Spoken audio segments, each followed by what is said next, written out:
Chagua aina ya daku, usije kuwalaumu watu mchana. Kwamba mnaniongelesha, mnanikasirisha. Wewe umelala usiku, unakula daku ya miwa, daku ya mabingo bingo, daku ya ufuta. Unakula daku ya mchai chai, msansa, matembele.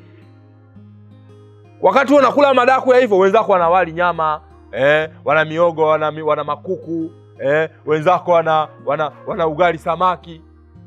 Wewe unakomana daku ya pela, miguu ya njiwa, vichwa vya kuku. Lazima tu mchana usumbue watu. Lazima mchana uwachukie watu. Daku ya ukoko. Kitabu gani kimeandika ule daku ya ukoko? Punguza kulaumu watu. Wanakubonsola nini?